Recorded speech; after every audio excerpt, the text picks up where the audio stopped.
Nah, dari gambar tadi bahwa yang BC ini tinggal di X dikurangi sama bagian dari sin dari ini, dari gelombang yang eh, dari proyeksi horizontalnya, baik di bagian ini yang V1 maupun di bagian V2, ya. Sehingga kita mempunyai dari rumus eh, cos, ya, yang ini, ya. Yang satu cos 23, cos I13 itu yang di atasnya, cos I23 yang di bawahnya, ya, I13, I23 dan sebagainya. Kemudian ini adalah kedalaman. Nah, kalau kita melihat seperti ini, ya, secara garis besar nanti kita bahas bagaimana cara menghitung I23, ya. Jadi I13 itu adalah kita harus dapat dari sin I13, dan yang ini dapat dari sin I23, ya. Nah, jadi untuk menghitung ini T ini, maka kita harus tahu berapa kedalaman yang lapisan pertama, terus lapisan kedua dan sebagainya. Sedang X adalah jarak dari ujung ke ujung dari suatu geopon. Jadi kalau saya gambar adalah ini seperti ini kira-kira sketnya, ya. Kemudian sirenya yang satu seperti ini, ya. Ini ada interface set gitu. Kemudian ada interface yang kedua ini, ya, sorry, ini yang kedua, ini seperti ini, ya. Nah, ini yang H1 itu yang ini, ya. Yang H2 yang ini, ya. Sedang X itu adalah dari sini sampai nanti gelombangnya merambat ke atas. Ini X, ini, ya. Nah, I13 tadi adalah yang ini sudut, supaya dia itu dari lapisan 1, 2, 3, ya, supaya bisa merambat ke atasnya. Ini yang disebut I13, ya. Nah, ini lapisan I23.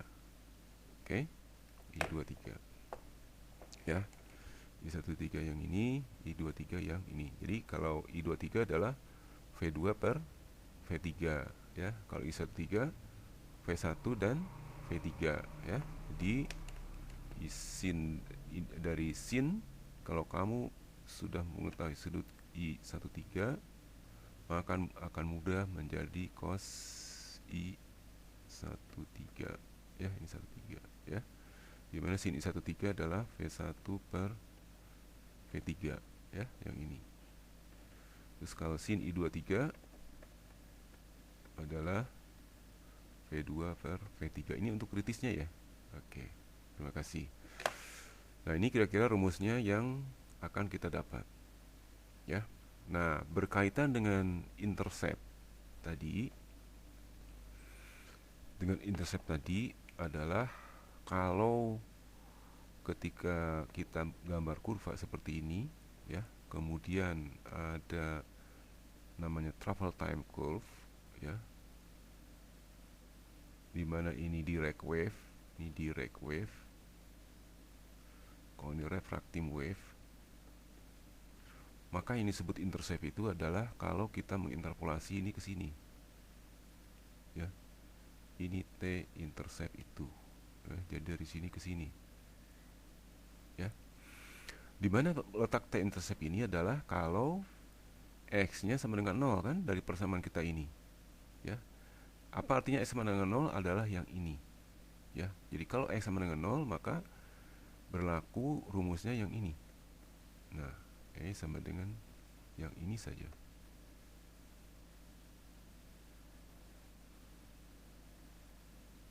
Nah, jadi kita hitung T intercept, kita hitung saja, ya, intercept. Maka T intercept ini, kalau saya salah ini, saya gambar sama ini, itu sama dengan menghitung ini saja, ya, nggak usah dihitung ini. Dan kemudian bagaimana cara menghitung H2? H2 adalah tinggal dengan T intercept itu kita tinggal ini di geser ke kiri, ya. Yang pertama-tama, karena ini faktor 2, kita tahu ada T ini, T per 2 dulu, ya, T per 2 ya, terus dikurangi yang ini ya, H1 per V1 cos I1 3 gitu kan. Nah gitu, kemudian ininya pergi ke atas ke kanan, nah jadi V2 ya, tinggal dibagi cos I23, ini cos I23 gitu. Kalau kita lanjutkan dengan lapisan yang lain, ini kita sudah punya keteraturan ya. Maka bukan T2 lagi tetapi T3 ya, seperti kita gambarkan di sini ya. Kita gambarkan di sini. Kalau lapisan lebih dalam berarti kita punya lapisan yang lebih banyak ya. Ini misalnya gitu ya.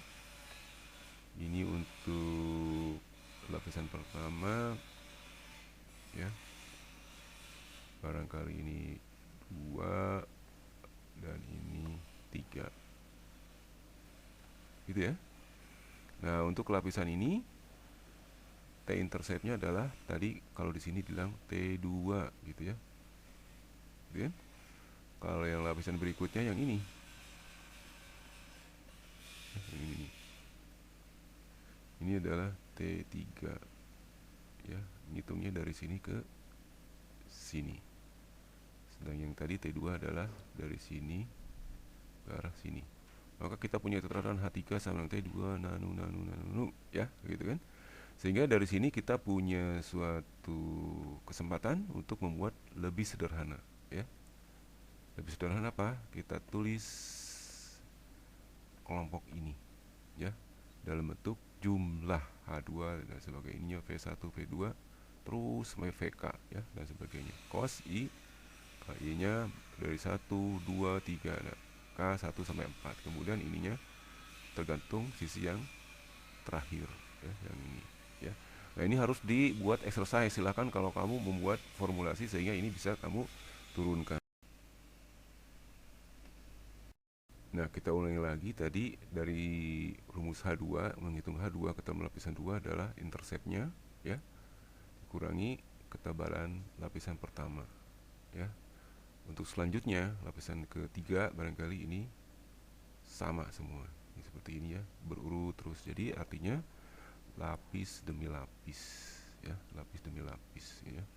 Nah, ini untuk lapisan H1, ini untuk lapisan H2 dan H3 di bawahnya ya. Dengan syarat ini harus ada interceptnya ya. Jadi kalau intercept kita gambarkan seperti ini ya. Nah, ini intercept. Ini misalnya nih, ini di sini ya. Ini intercept T1 kalau mau ya. Ini intercept T2 ini ya. Ini intercept T2 ini, T2, T3 dan sebagainya ya, T1, T2, T2. Nah, ini kemudian kita buat sesuatu yang lebih sederhana ya. Di sini lebih sederhana. Ini masuk ke kelompok ini ya. Ini dijumlahkan aja Pak, ini kan V1, V2, ini juga H1, H2, ini 14, 24 nanti dan sebagainya ya, masuk ke sini. Kemudian ini suku terakhir adalah suku yang kita kelompokkan yang terakhir ini dengan pola rambut, sehingga rumus akhirnya adalah seperti ini. Hn lapisan keberapa pun kita bisa hitung ya. Ada kelompok ini ya, ada kelompok jumlah ini, ada kelompok ini ya. Nah, ini exercise keempat, yaitu untuk menentukan kedalaman dan kecepatan lapisan dari data seismik ya. Jadi nanti akan saya berikan adalah data ya. Misalnya saya kalau boleh plot ini, datanya seperti ini ya. Ini saya tarik seperti ini gitu. Nanti saya plot datanya di sini.